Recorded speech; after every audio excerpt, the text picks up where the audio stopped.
Ce tutoriel a pour but de vous aider dans les manipulations à la calculatrice pour les opérations courantes avec une calculatrice TI, alors que ce soit une 82, 83, 83 Premium, ça sera toujours les mêmes manipulations, donc pas forcément les mêmes apparences, mais en tout cas vous trouverez les mêmes touches à peu près aux mêmes endroits. Alors la situation, je vous la présente par GeoGebra. Il s'agit donc d'étudier la fonction moins x au carré plus 3x plus 1. À partir de cette fonction, on va vouloir faire trois choses. Construire un tableau de valeurs qui soit adapté. Deuxième chose, construire la courbe représentation que vous voyez en vert à l'écran. Dernière chose, de résoudre une équation, à savoir on va se poser la question quand est-ce que cette fonction f de x sera égale à 2, c'est-à-dire résoudre l'équation f de x égale à 2, ce qui correspond aussi à une recherche d'antécédents comme on l'a vu en cours. On va chercher les antécédents de 2 par la fonction f. Donc ici vous voyez que ces antécédents ils vont se trouver à deux endroits A et B, et pour lire la valeur des antécédents on va chercher sur l'axe des abscisses, donc il va falloir qu'on trouve 0,38 et 2,26. Bien, je vais donc traiter ce problème à la calculatrice comme je l'ai annoncé. Donc je prends ma calculatrice. Donc il s'agit d'une calculatrice TI, donc moi je prends une apparence de TI 83, vous c'est peut-être façade blanche mais c'est à peu près les mêmes touches aux mêmes endroits.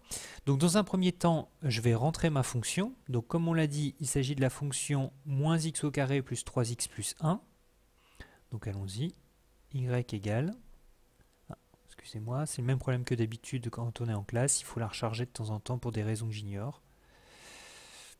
Hop, on va y arriver. Et voici. Voilà. Cette fois-ci, c'est bon.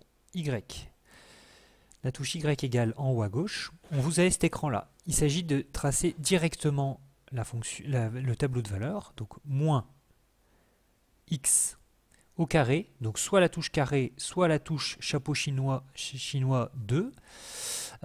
Ici, je vais prendre la touche carré. Elle est prévue pour ça. Plus 3x plus 1, voilà, pas de problème. Ensuite, avant de construire le tableau de valeurs, il faut régler le tableau de valeurs. Alors, de quoi parle-t-on? Ici, nous sommes sur un intervalle, par exemple, entre moins 1 et 4, ce qui me permettrait d'avoir des choses à peu près cohérentes. Donc je reviens ici, je fais def table ou table 7, donc c'est la touche qui est au-dessus de Windows. Donc Shift table 7. On vous demande la valeur de départ. Donc on avait dit la valeur de départ, moins 1. Voilà. Pas de valeur de fin avec les Texas. C'est ça qui est pratique, c'est que ça va vous faire un tableau de valeurs qui est infini. Le pas, eh ben je sais pas, le pas on peut peut-être aller, si on fait de 1 en 1, ça va peut-être faire beaucoup. On va aller de 0,5 en 0,5, ça donnera un nombre suffisant de valeurs. Je récupère mon tableau. Delta TBL qui s'appelle aussi pas tableau dans certaines calculatrices 0.5. Je valide. Quand les deux premières lignes sont validées, je vais faire table en faisant d'abord seconde table. Et voici mon tableau de valeurs. Alors si c'est demandé par exemple dans un énoncé d'exercice, eh ben, il n'y a plus qu'à le recopier directement. Donc ça c'est les points du tableau de valeurs qui vont vous permettre de placer des points sur le graphique, qui vont permettre en traçant la courbe de façon lisse à main levée, de tracer votre fonction. Ok. Deuxième chose, on souhaite tracer la courbe. Alors pour tracer la courbe, même chose, on ne se jette pas tout de suite sur le menu graphe, on va d'abord régler la fenêtre. Windows, alors ça dépend, vous l'avez peut-être en français ou en anglais, peu importe. Quand je clique sur Windows, vous voyez, on me demande tout un tas de paramètres. Alors je regarde, ici mes X, j'ai dit entre moins 1 et 4, et mes Y de moins 3, allez, jusqu'à 5, ça ira. Donc moins 1, 4, moins 3, 5. Je remplis, donc moins 1, petit moins 4. Les graduations de 1 en 1 ou de 0,5 pour correspondre au tableau, c'est bien aussi. 0,5. Verticalement, j'ai dit de moins 3 entrée jusqu'à 5 entrée. Graduation est égale à 1, c'est parfait. Je valide. Une fois que cette fenêtre est réglée, je clique sur graphe, la courbe apparaît. Et vous voyez que la courbe que j'observe correspond effectivement à la courbe que j'ai avec GeoGebra, il n'y a pas de problème. Troisième temps, je cherche à retrouver les valeurs des antécédents de 2 par la fonction f, qu'on appellera plus tard résolution d'équation également. Je reviens dans y égale. Dans y égale, je vais rentrer une deuxième fonction qui correspondra en fait à la fonction égale à 2, hein, si c'est la valeur de mon antécédent. Pardon, de la valeur dont on veut chercher un antécédent.